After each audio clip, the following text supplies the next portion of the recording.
ಎಲ್ರಿಗೂ ನಮಸ್ಕಾರ. ಇವತ್ತು ಭಾರತದ ಸಂವಿಧಾನ ಅಂತಕ್ಕಂತಹ ಒಂದು ಟಾಪಿಕ್ ಮೇಲೆ ಇವತ್ತು ಚರ್ಚೆ ಮಾಡೋಣ. ಅದರಲ್ಲಿ ಈ ಭಾರತದ ಸಂವಿಧಾನದಲ್ಲಿ ಏನಂದಾಗ ಈ ಒಂದು ಅತ್ಯಂತ ಪ್ರಮುಖವಾಗಿರತಕ್ಕಂತಹ ಟಾಪಿಕ್ ಯಾವುದು ಅಂತಂದಾಗ ಭಾರತದ ರಾಷ್ಟ್ರಾಧ್ಯಕ್ಷರು ಅಂತಕ್ಕಂತಹ ಒಂದು ಟಾಪಿಕ್ ಯಾವುದಂದಾಗ ಭಾರತದ ರಾಷ್ಟ್ರಾಧ್ಯಕ್ಷರು ಅಂತಕ್ಕಂಥದ್ದು, ಪ್ರೆಸಿಡೆಂಟ್ ಆಫ್ ಇಂಡಿಯಾ ಅಂತಕ್ಕಂಥದ್ದು.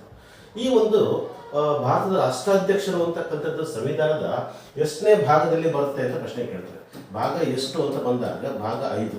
ಭಾಗ 5 ಅಂತಂದರೆ ಭಾಗ 1 ಯಾವುದು ಅಂತಂದಾಗ ಒಕ್ಕೂಟ ಮತ್ತು ಭೂಪ್ರದೇಶ, ಭಾಗ 2 ಅಂತಂದಾಗ ಪೌರತ್ವ, ಭಾಗ 3 ಅಂತಂದ್ರೆ ಈ ಒಂದು ಮೂಲಭೂತ ಹಕ್ಕುಗಳು, ಭಾಗ 4 ಅಂತಂದರೆ ರಾಜ್ಯ ನಿರ್ದೇಶಕ ತತ್ವಗಳು, ನಂತರ ಭಾಗ 4A ಬರುತ್ತೆ, ಅದು ಯಾವುದು ಅಂದಾಗ ಮೂಲಭೂತ ಕರ್ತವ್ಯಗಳು, ಭಾಗ 5 ಯಾವುದು ಅಂತಂದಾಗ ಕೇಂದ್ರ ಸರ್ಕಾರ ಅಂತ ಬರುತ್ತೆ. ಭಾಗ 5 ಯಾವುದು ಅಂತಂದಾಗ ಕೇಂದ್ರ ಸರ್ಕಾರ. ಈ ಒಂದು ಕೇಂದ್ರ ಸರ್ಕಾರದಲ್ಲಿ ಬರ್ತಕ್ಕಂತಹ ಮುಖ್ಯವಾಗಿರ್ತಕ್ಕಂಥ ಅಂಶಗಳು ಅಂತ ಬಂದಾಗ ಇಲ್ಲಿ ರಾಷ್ಟ್ರಪತಿ ಅಂತಕ್ಕಂತಹ ವಿಷಯವನ್ನು ಚರ್ಚೆ ಮಾಡಬೇಕು. ನಂತರ ಉಪರಾಷ್ಟ್ರಪತಿ ಅಂತಕ್ಕಂತಹ ಒಂದು ಟಾಪಿಕ್ಕು, ಅದೇ ರೀತಿಯಾಗಿ ಯಾರು ಅಂದಾಗ ಪ್ರಧಾನಮಂತ್ರಿ ಅಂತಕ್ಕಂಥದ್ದು, ಅದಾದ ಕೂಡ ಅಟಾರ್ನಿ ಜನರಲ್ ಅಂತಕ್ಕಂತಹ ಅಂಶ, ಅದೇ ರೀತಿಯಾಗಿ ಸಂಸತ್ತು ಅಂತ ಬರುತ್ತೆ. ಸಂಸತ್ತಲ್ಲಿ 2 ಸದನ ಬರ್ತವೆ, ಒಂದು ಲೋಕಸಭೆ, ಇನ್ನೊಂದು ರಾಜ್ಯಸಭೆ.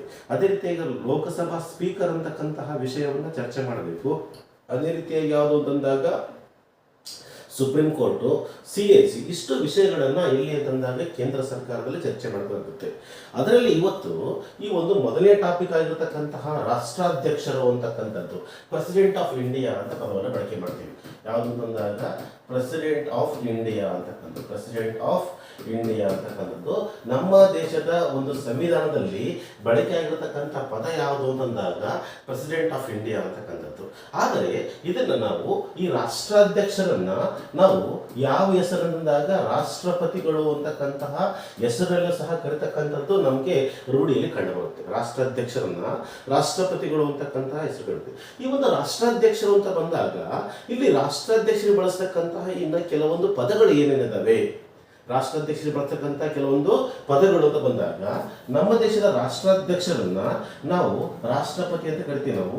ಅದೇ ರೀತಿಯಾಗಿ ದೇಶದ ಮುಖ್ಯ ಕಾರ್ಯನಿರ್ವಾಹಕ ಅಂತ ಕರಿತೀವಿ. ಮುಖ್ಯ ಕಾರ್ಯನಿರ್ವಾಹಕ ಅಂತ ಪದವನ್ನು ಬಳಕೆ ಮಾಡ್ತೀವಿ. ದೇಶದ ಮುಖ್ಯ ಕಾರ್ಯನಿರ್ವಾಹಕ ಯಾರು ಅಂತ ಪ್ರಶ್ನೆ ಕೇಳಿದ್ರು.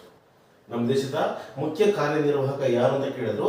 ದೇಶದ ಮುಖ್ಯ ಕಾರ್ಯನಿರ್ವಾಹಕ ಯಾರು ಅಂತಂದಾಗ ರಾಷ್ಟ್ರಪತಿಗಳು ಅಂತಕ್ಕಂಥದ್ದು. ಅದೇ ರೀತಿಯಾಗಿ ಇವರನ್ನ ದೇಶದ ನೈಜ ಕಾರ್ಯಾಂಗದ ಮುಖ್ಯಸ್ಥ, ಇವರನ್ನ ನಾಮಮಾತ್ರ ಕಾರ್ಯಾಂಗದ ಮುಖ್ಯಸ್ಥ ಅಂತ ಪದ ಬಳಕೆ ಮಾಡ್ತಾರೆ. ನಾಮಮಾತ್ರ ಕಾರ್ಯಾಂಗದ ಮುಖ್ಯಸ್ಥ ಅಂತ ಪದವನ್ನು ಬಳಕೆ ಮಾಡ್ತೀವಿ. ಈ ನಾಮಮಾತ್ರ ಕಾರ್ಯಾಂಗ ಅಂತ ಬಂದಾಗ ನಮ್ಮ ದೇಶದಲ್ಲಿ ಸಂಸದೀಯ ಸರ್ಕಾರ ಇದೆ. ನಮ್ಮ ದೇಶದಲ್ಲಿ ಸಂಸದೀಯ ಸರ್ಕಾರ ಇದೆ. ಸಂಸದೀಯ ಸರ್ಕಾರದಲ್ಲಿ 2 ರೀತಿಯಾಗಿರ್ತಕ್ಕಂಥ ಕಾರ್ಯಾಂಗ ಬರ್ತವೆ. ಒಂದು ನೈಜ ಕಾರ್ಯಾಂಗ, ಇನ್ನೊಂದು ಯಾವುದು ಅಂತಂದಾಗ ನಾಮಮಾತ್ರ ಕಾರ್ಯಾಂಗ ಅಂತಕ್ಕಂಥದ್ದು. ಒಂದು ನೈಜ ಕಾರ್ಯಾಂಗ, ಇನ್ನೊಂದು ನಾಮಮಾತ್ರ ಕಾರ್ಯಾಂಗ. ಈ ನೈಜ ಕಾರ್ಯಾಂಗದ ಮುಖ್ಯಸ್ಥರು ಯಾರು ಅಂತಂದಾಗ ಪ್ರಧಾನಮಂತ್ರಿ, ಇದನ್ನು ಪ್ರಶ್ನೆ ಕೇಳ್ತಾರೆ. ಅದೇ ರೀತಿ ನಾಮಮಾತ್ರ ಕಾರ್ಯಾಂಗದ ಮುಖ್ಯಸ್ಥರು ಯಾರು ಅಂತಂದಾಗ ಈ ಒಂದು ರಾಷ್ಟ್ರಪತಿಗಳಾಗಿರ್ತಾರೆ ಅಂತಕ್ಕಂಥದ್ದು, ರಾಷ್ಟ್ರಾಧ್ಯಕ್ಷರಾಗಿರ್ತಾರೆ ಅಂತಕ್ಕಂಥದ್ದು. ಅದೇ ರೀತಿಯಾಗಿ ಇವ್ರನ್ನ ದೇಶದ ಮಹಾದಂಡನಾಯಕ ಅಂತಕ್ಕಂಥ ಪದವನ್ನು ಬಳಕೆ ಮಾಡ್ತೀವಿ ನಾವು. ದೇಶದ ಮಹಾದಂಡನಾಯಕ ಯಾರು ಅಂತಂದಾಗ ರಾಷ್ಟ್ರಪತಿಗಳು. ಅಂದರೆ ಭೂಪಡೆ, ವಾಯುಪಡೆ, ನೌಕಾಪಡೆ, ಅದ್ರ ಮೇಲೆ ಒಬ್ಬ CDS ಅಂತಕ್ಕಂತಹ ಒಂದು ಹುದ್ದೆಯನ್ನು ಸೃಷ್ಟಿ ಮಾಡಿದರೆ ಅವ್ರಿಗಿಂತ ಹೆಚ್ಚಿನ ಸಂಪೂರ್ಣವಾಗಿರ್ತಕ್ಕಂಥ ಮಿಲಿಟರಿ ಅಧಿಕಾರ ಹೊಂದಿರತಕ್ಕಂತಹ ವ್ಯಕ್ತಿ ಯಾರು ಅಂತಂದಾಗ ನಮ್ಮ ದೇಶದ ರಾಷ್ಟ್ರಪತಿಗಳು ಅಂತಕ್ಕಂಥದ್ದು. ಅದೇ ರೀತಿ ಕೆಲವೊಂದು ರೀತಿಯಲ್ಲಿ ಇವರನ್ನ ಉತ್ಸವ ಮೂರ್ತಿ ಅಂತಕ್ಕಂತಹ ಪದವನ್ನು ಸಹ ಬಳಕೆ ಮಾಡಿರ್ತಕ್ಕಂಥದ್ದು ಕಂಡು ಬರ್ತಾ ಇದೆ. ಯಾರನ್ನ? ಈ ಒಂದು ರಾಷ್ಟ್ರಪತಿಗಳನ್ನ ಉತ್ಸವ ಮೂರ್ತಿ ಅಂತಕ್ಕಂತಹ ಪದವನ್ನು ಬಳಕೆ ಮಾಡಿರ್ತಕ್ಕಂಥದ್ದು. ಇದು ನಮ್ಮ ದೇಶದ ರಾಷ್ಟ್ರಾಧ್ಯಕ್ಷರಿಗೆ ಸಂಬಂಧಪಟ್ಟಂತಹ ಪ್ರಮುಖವಾಗಿರ್ತಕ್ಕಂತಹ ಅಂಶಗಳು. ನೆಕ್ಸ್ಟ್ ನಮಗೆ ಬೇಕಾಗಿರತಕ್ಕಂಥದ್ದು ಏನು ಅಂತಂದರೆ ಇಲ್ಲಿ ಏನು ಅಂತಂದಾಗ ನಮ್ಮ ದೇಶದ ರಾಷ್ಟ್ರಪತಿಗಳನ್ನ ನಾವು ಪರೀಕ್ಷಾ ದೃಷ್ಟಿಯಿಂದ ಅರ್ಥ ಮಾಡಿಕೊಳ್ಳೋಕ್ಕೋಸ್ಕರನೇ ಕೆಲವೊಂದು ಯಾವ್ಯಾವ ವಿಧಿಗಳು ಇಲ್ಲಿ ಸಂಬಂಧಪಡ್ತವೆ ಅಂತಕ್ಕಂಥದ್ದು. ಅಧ್ಯಯನ ದೃಷ್ಟಿಯಿಂದ, ಅಧ್ಯಯನ ಅನುಕೂಲ ದೃಷ್ಟಿಯಿಂದ ವಿದ್ಯಾರ್ಥಿಗಳು ಅಥವಾ ಸ್ಪರ್ಧಾತ್ಮಕ ಪರೀಕ್ಷೆ ತಯಾರಾಗ್ತಕ್ಕಂಥ ಅಭ್ಯರ್ಥಿಗಳು ಅತಿ ಸರಳವಾಗಿ ನಾವು ಯಾವ ರೀತಿಯಾಗಿರ್ತಕ್ಕಂತಹ ವಿಷಯಗಳನ್ನ ಅಥವಾ ಹೆಂಗೆ ನೆನ್ಪಿಡ್ಬೋದು ಅಂತಕ್ಕಂತಹ ಒಂದು ಅಂಶವನ್ನು ನಿಮಗೆ ಕೊಡ್ತಾ ಇದ್ದೀನಿ. ಯಾವ್ದು ಸಂಬಂಧಪಟ್ಟಂತೆ ಅಂದಾಗ ಈ ಒಂದು ರಾಷ್ಟ್ರಾಧ್ಯಕ್ಷ ರಾಷ್ಟ್ರಾಧ್ಯಕ್ಷರಿಗೆ ಸಂಬಂಧಪಟ್ಟಂತೆ ಕೆಲವೊಂದು ಪೂರಕವಾಗಿರತಕ್ಕಂತಹ ಮಾಹಿತಿಗಳು. ಈ ರಾಷ್ಟ್ರಾಧ್ಯಕ್ಷರಿಗೆ ಸಂಬಂಧಪಟ್ಟಂತಹ ಮೊದಲನೇದಾಗಿದ್ದಾಗ ಈ ಒಂದು ನಮಗೆ ಭಾರತ ಸಂವಿಧಾನದ ಬಂದಾಗ ನಮಗೆ ಆ ವಿಧಿಗಳು ಅಂತಂದ್ರೆ ನಮ್ಗೆ ಎಷ್ಟೋ ವಿದ್ಯಾರ್ಥಿಗಳಿಗೆ ಅಥವಾ ಎಷ್ಟೋ ವ್ಯಕ್ತಿಗಳಿಗೆ ಎಷ್ಟೋ ಅಭ್ಯರ್ಥಿಗಳಿಗೆ ಏನಾಗುತ್ತೆ, ಗೊಂದಲ ಸೃಷ್ಟಿಯಾಗುತ್ತೆ. ಹಾಗಾಗಿ ಸರಳವಾಗಿ ನಾವು ಹೆಂಗೆ ನೆನ್ಪಿಡಬಹುದು ಅಂತಕ್ಕಂಥದ್ದು 52ನೇ ವಿಧಿ, ಇಲ್ಲಿ ಬರ್ತಕ್ಕಂಥ ನೇರವಾಗಿ 53ನೇ ವಿಧಿ, 54ನೇ ವಿಧಿ, 55ನೇ ವಿಧಿ, 56ನೇ ವಿಧಿ, 57ನೇ ವಿಧಿ, 58ನೇ ವಿಧಿ, 59ನೇ ವಿಧಿ, ನಂತರ 60ನೇ ವಿಧಿ, 61ನೇ ವಿಧಿ, 62ನೇ ವಿಧಿ, ಇನ್ನೊಂದು ಬರುತ್ತೆ ಯಾವ್ದಂದಾಗ 361ನೇ ವಿಧಿ. ಇವು ನೇರವಾಗಿ ರಾಷ್ಟ್ರಪತಿಗೆ ಸಂಬಂಧಪಟ್ಟಂತ ಅಂಶಗಳು. ನೆನ್ಪಿಟ್ಕೊಳ್ಳೋಕ್ಕೋಸ್ಕರ ಹೇಳ್ತಾ ಇದ್ದೇನೆ ನಾನು. ಇಲ್ಲೇನಿದ್ದಾಗ 52ನೇ ವಿಧಿ ಅಂತಕ್ಕಂಥದ್ದು ರಾಷ್ಟ್ರಪತಿ ಹುದ್ದೆಗೆ ಅವಕಾಶವನ್ನು ಕಲ್ಪಿಸಿದೆ. ನಮ್ಮ ದೇಶದ ರಾಷ್ಟ್ರಪತಿ ಹುದ್ದೆಗೆ ಏನ್ ಮಾಡಿದಾಗ ಅವಕಾಶ ಕಲ್ಪಿಸಿದೆ. ಇದೊಂದು ಸಂವಿಧಾನಾತ್ಮಕವಾಗಿರತಕ್ಕಂಥ ಹುದ್ದೆ. ಕೆಳಕಂಡ ಯಾವುದು ಸಂವಿಧಾನಾತ್ಮಕ ಹುದ್ದೆ ಹೌದು ಹುದ್ದೆ ಅಲ್ಲ ಅಂತ ಪ್ರಶ್ನೆ ಕೇಳ್ತಾನೆ. ಇದೊಂದು ಏನು ಅಂತಂದಾಗ ಯಾವ ಒಂದು ಹುದ್ದೆ ಸಂವಿಧಾನದ ಆರ್ಟಿಕಲ್ ಪ್ರಕಾರ ವಿಧಿ ಅನ್ವಯ ರಚನೆಯಾಗಿದೆ ಅಂತಹ ಹುದ್ದೆಯನ್ನ ನಾವೇನು ಅಂತಂದಾಗ ಸಂವಿಧಾನಾತ್ಮಕವಾಗಿರ್ತಕ್ಕಂತಹ ಹುದ್ದೆ ಅಂತ ಕರಿತೇವೆ ನಾವು. ಸಂವಿಧಾನದ 52ನೇ ವಿಧಿ ನಮ್ಮ ದೇಶದಲ್ಲಿ ದೇಶದ ಈ ಒಂದು ಮುಖ್ಯಸ್ಥ ಗಣರಾಜ್ಯದ ಮುಖ್ಯಸ್ಥ ಅಂತ ಪದವನ್ನು ಬಳಕೆ ಮಾಡ್ತೀವಿ ನಾವು. ದೇಶದ ಪ್ರಥಮ ಪ್ರಜೆ ಅಂತ ಕರಿತೀವಿ ಯಾರನ್ನ, ರಾಷ್ಟ್ರಪತಿಯನ್ನ. ಗಣರಾಜ್ಯದ ಮುಖ್ಯಸ್ಥ ಅಂತ ಕರಿತೀವಿ ನಾವು. ಒಂದ್ಸಲ ಪ್ರಶ್ನೆ ಕೇಳಿದ್ರು, ಗಣರಾಜ್ಯ ಎಂದರೆ ಅಂತ ಕೇಳಿದ. ಗಣರಾಜ್ಯ ಎಂದರೆ ದೇಶದ ಮುಖ್ಯಸ್ಥನನ್ನ ಪ್ರತ್ಯಕ್ಷ ಅಥವಾ ಪರೋಕ್ಷವಾಗಿ ಜನರೇ ಆಯ್ಕೆ ಮಾಡಿದರೆ ಅದಕ್ಕೇನು ಕರಿತೀವಿ ನಾವು, ಗಣರಾಜ್ಯ ಅಂತ ಕರಿತೀವಿ. ಭಾರತ ಒಂದು ಗಣರಾಜ್ಯ. ಇವರು ದೇಶದ ಪ್ರಥಮ ಪ್ರಜೆ ಯಾರು ಅಂತಂದಾಗ ರಾಷ್ಟ್ರಪತಿ. ಅಲ್ಲಿಗಳೆಲ್ಲನೂ ಇಲ್ಲಿ ಹುದ್ದೆಗೆ ಅವಕಾಶವನ್ನು ಕಲ್ಪಿಸಿದೆ ಅಂದ್ರೆ ಇದೊಂದು. ಅದೇ ರೀತಿ 53ನೇ ವಿಧಿ ಅಂತಕ್ಕಂಥದ್ದು ರಾಷ್ಟ್ರಪತಿಯ ಕಾರ್ಯಾಂಗೀಯ ಅಧಿಕಾರಗಳನ್ನು ತಿಳಿಸುತ್ತೆ. ರಾಷ್ಟ್ರಪತಿಗಳ ಕಾರ್ಯಾಂಗೀಯ ಅಧಿಕಾರಗಳು, ಅದರ ಮುಂದೆ ಚರ್ಚೆ ಮಾಡೋಣ. ಕಾರ್ಯಾಂಗೀಯ ಅಧಿಕಾರಗಳು ಯಾವ ಬರ್ತವೆ ಇವು ಎರಡು ಏನು ಅಂತಂದಾಗ 53 ಮತ್ತು 54 ಮತ್ತು 55ನೇ ವಿಧಿ ಅಂತಕ್ಕಂಥದ್ದು ರಾಷ್ಟ್ರಪತಿಗಳ ಎದ್ರ ಬಗ್ಗೆ ಅಂತಂದಾಗ ಚುನಾವಣೆ ಬಗ್ಗೆ ತಿಳಿಸುತ್ತೆ. ರಾಷ್ಟ್ರಪತಿಗಳ ಚುನಾವಣೆ ಬಗ್ಗೆ.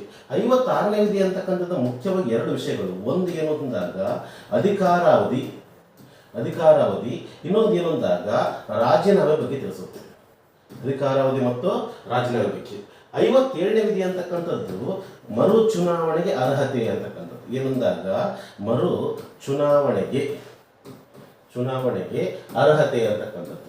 58ನೇ ವಿಧಿ ರಾಷ್ಟ್ರಪತಿ ಆಗಲೇಬೇಕಂತಂದ್ರೆ ನಿಗದಿಪಡಿಸಿರ್ತಕ್ಕಂಥ ಅರ್ಹತೆಗಳು ಏನು ತಿಳಿಸುತ್ತೆ. ರಾಷ್ಟ್ರಪತಿ ಆಗಬೇಕು ಅಂದರೆ ಯಾವ ಅರ್ಹತೆ ಬಗ್ಗೆ ತಿಳಿಸುತ್ತೆ. 59ನೇ ವಿಧಿ ಅಂತಕ್ಕಂಥದ್ದು ವೇತನ ಮತ್ತು ಭತ್ಯೆಗಳು ಅಂತಕ್ಕಂಥದ್ದು. ರಾಷ್ಟ್ರಪತಿ ಆಗಬೇಕು ಅಂತಂದ್ರೆ ರಾಷ್ಟ್ರಪತಿ ಇರತಕ್ಕಂತಹ ವೇತನ ಮತ್ತು ಭತ್ಯೆಗಳು. 60ನೇ ವಿಧಿ ಅಂತಕ್ಕಂಥದ್ದು ಏನು ಅಂತಂದಾಗ ಪ್ರಮಾಣ ವಚನದ ಬಗ್ಗೆ ತಿಳಿಸುತ್ತೆ. ಪ್ರಮಾಣ ವಚನ. 61ನೇ ವಿಧಿ ಇವರನ್ನ ಪದಚ್ಯುತಿ ಬಗ್ಗೆ ತಿಳಿಸುತ್ತೆ. ರಾಷ್ಟ್ರಪತಿಗಳನ್ನ ಯಾವ ರೀತಿಯಾಗಿ ಅಧಿಕಾರವನ್ನು ತೆಗೆದುಹಾಕಬಹುದು. ಇಲ್ಲಿ 62ನೇ ವಿಧಿ ಅಂತಕ್ಕಂಥದ್ದು ಆಕಸ್ಮಿಕ ಸ್ಥಾನ ಖಾಲಿ, ಯಾವುದೋ ಕಾರಣಕ್ಕಾಗಿ ಖಾಲಿ ಆಗ್ತಕ್ಕಂಥದ್ದು. ಇಲ್ಲಿ ಸ್ವಲ್ಪ ಒಂದೊಂದಾಗಿ ನೋಡೋಣ. ಇಲ್ಲಿ ಮೊದಲನೇದಾಗಿ ಯಾವುದು ಅಂತಂದಾಗ 52ನೇ ವಿಧಿ ಅಂತಕ್ಕಂಥದ್ದು ರಾಷ್ಟ್ರಪತಿಗೆ ಹುದ್ದೆಗೆ ಅವಕಾಶವನ್ನು ಕಲ್ಪಿಸಿದೆ. ಯಾವ ಹುದ್ದೆ ಅಂತಂದಾಗ ರಾಷ್ಟ್ರಪತಿ ಹುದ್ದೆ. ಈ ಒಂದು ರಾಷ್ಟ್ರಪತಿ ಹುದ್ದೆ ಅಂತಕ್ಕಂಥದ್ದು ಇದು ಒಂದು ಸಂವಿಧಾನಾತ್ಮಕವಾಗಿರತಕ್ಕಂತಹ ಹುದ್ದೆ. ಇದೊಂದು ಸಂವಿಧಾನಾತ್ಮಕವಾಗಿರತಕ್ಕಂಥ ಹುದ್ದೆ.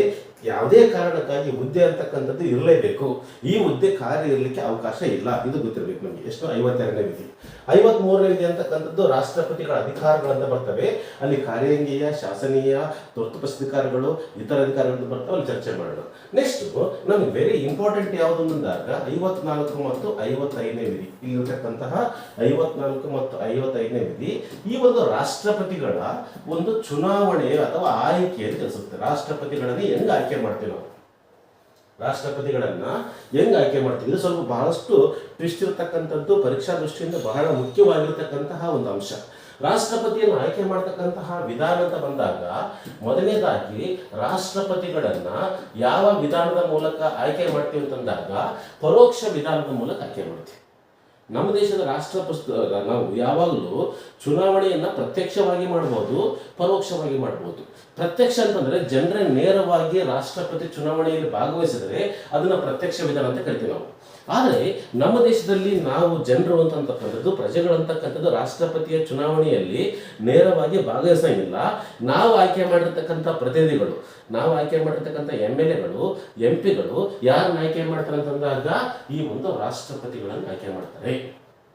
ಹಂಗಾಗಿ ಇದೊಂದು ಪರೋಕ್ಷವಾಗಿರತಕ್ಕಂತಹ ವಿಧಾನ. ನಿಮ್ಗೆ ಇನ್ನೂ ಸರಳವಾಗಿ ತಿಳಿಸ್ಬೇಕು ಅಂತಂದ್ರೆ ನಾನು ಹೇಳ್ತೀನಿ. ನಾನು ಇಲ್ಲಿರ್ತಕ್ಕಂಥದ್ದು ಏನು ಅಂತಂದಾಗ ಒಂದು ಸರಳವಾಗಿರ್ತಕ್ಕಂಥದ್ದು, ಇಲ್ಲಿ ಮತದಾರ ಅಂತ ಬರ್ತಾನೆ. ಇಲ್ಲಿ ಯಾರು ಅಂತಂದಾಗ ಮತದಾರ ಅಂತಕ್ಕಂಥವನು, ಈತ ಯಾರನ್ನ ಆಯ್ಕೆ ಮಾಡ್ತಾನೆ ಅಂತಂದಾಗ ವಿಧಾನಸಭೆ ಸದಸ್ಯರನ್ನ ಆಯ್ಕೆ ಮಾಡ್ತಾನೆ. ಮತದಾರ ಅಂತಕ್ಕಂಥವನು ಯಾವ ಸದಸ್ಯರನ್ನಂತಂದಾಗ ವಿಧಾನಸಭೆ ಸದಸ್ಯರನ್ನ ಆಯ್ಕೆ ಮಾಡ್ತಾನೆ. ಅದೇ ರೀತಿಯಾಗಿ ಈ ಮತದಾರ ಅಂತಕ್ಕಂಥವನು ಯಾರನ್ನ ಆಯ್ಕೆ ಮಾಡ್ತಾನೆ ಅಂತಂದ್ರೆ ಲೋಕಸಭೆ ಸದಸ್ಯರನ್ನ ಆಯ್ಕೆ ಮಾಡ್ತಾನೆ. ಯಾರನ್ನ ಆಯ್ಕೆ ಮಾಡ್ತಾನೆ ಅಂತಂದಾಗ ಲೋಕಸಭೆ ಸದಸ್ಯರನ್ನ ಆಯ್ಕೆ ಮಾಡ್ತಾನೆ. ಅದೇ ರೀತಿಯಾಗಿ ಈ ವಿಧಾನಸಭೆ ಸದಸ್ಯರು ಯಾರನ್ನ ಆಯ್ಕೆ ಮಾಡ್ತಾರೆ ಅಂತಂದ್ರೆ ಈ ಒಂದು ರಾಜ್ಯಸಭೆ ಸದಸ್ಯರನ್ನ ಆಯ್ಕೆ ಮಾಡ್ತಾರೆ. ಯಾರು ಅಂತಂದಾಗ ವಿಧಾನಸಭೆ ಸದಸ್ಯರು ಯಾರನ್ನ ಆಯ್ಕೆ ಮಾಡ್ತಾರೆ, ರಾಜ್ಯಸಭೆ ಸದಸ್ಯರನ್ನ ಆಯ್ಕೆ ಮಾಡ್ತಾರೆ.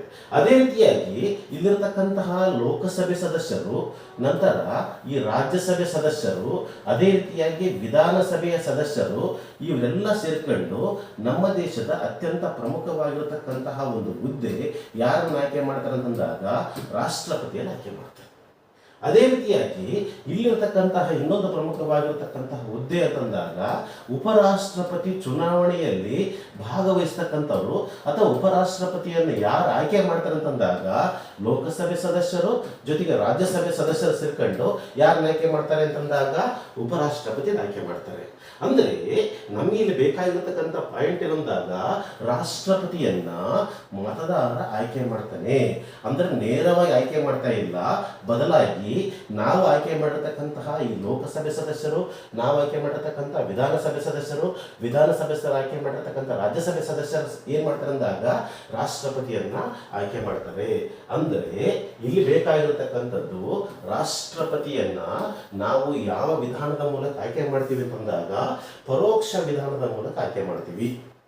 ರಾಷ್ಟ್ರಪತಿಯನ್ನು ಹೆಂಗೆ ಆಯ್ಕೆ ಮಾಡ್ತೀವಿ ಅಂದಾಗ ಪರೋಕ್ಷ ವಿಧಾನದ ಮೂಲಕ ಆಯ್ಕೆ ಮಾಡ್ತಕ್ಕಂಥ ಕಂಡು ಬರ್ತಾ ಇದೆ. ಅದೇ ರೀತಿಯಾಗಿ ರಾಷ್ಟ್ರಪತಿ ಚುನಾವಣೆ ಅಂತ ಬಂದಾಗ ಇಲ್ಲೊಂದು ಪದ ಬರುತ್ತೆ, ಏನಂದಾಗ ಎಲೆಕ್ಟ್ರೋರಲ್ ಕಾಲೇಜ್ ಅಂತಕ್ಕಂಥದ್ದು. ಏನದು ಎಲೆಕ್ಟ್ರೋರಲ್ ಕಾಲೇಜ್ ಅಂತಕ್ಕಂಥದ್ದು. ಎಲೆಕ್ಟ್ರೋರಲ್ ಕಾಲೇಜ್ ಅಂತಂದ್ರೆ ಇದನ್ನ ರಾಷ್ಟ್ರಪತಿ ಚುನಾವಣಾ ಮಂಡಳಿ ಅಂತ ಕರಿತೀವಿ ನಾವು. ಎಲೆಕ್ಟ್ರೋರಲ್ ಕಾಲೇಜ್ ಅಂತಂದ್ರೆ ರಾಷ್ಟ್ರಪತಿ ಚುನಾವಣಾ ಮಂಡಳಿ ಅಂತ ಪದವನ್ನು ಬಳಕೆ ಮಾಡ್ತೀವಿ. ರಾಷ್ಟ್ರಪತಿ ಚುನಾವಣಾ ಮಂಡಳಿ ಅಂತಂದ್ರೆ ರಾಷ್ಟ್ರಪತಿಯನ್ನು ಆಯ್ಕೆ ಮಾಡುವ ಸಂದರ್ಭದಲ್ಲಿ ಈ ಒಂದು ಕಾಲೇಜ್ ಅಥವಾ ಮಂಡಳಿ ಅಸ್ತಿತ್ವಕ್ಕೆ ಬರುತ್ತೆ. ಯಾವಾಗ ರಾಷ್ಟ್ರಪತಿ ಚುನಾವಣೆ ಮುಗಿಯುತ್ತೆ ಅವಾಗ ಏನಾಗುತ್ತೆ, ಈ ಕಾಲೇಜ್ ಅಂತಕ್ಕಂಥದ್ದು ಅಥವಾ ಮಂಡಳಿ ಅಂತಕ್ಕಂಥದ್ದು ಡಿಸಾಲ್ವ್ ಆಗುತ್ತೆ.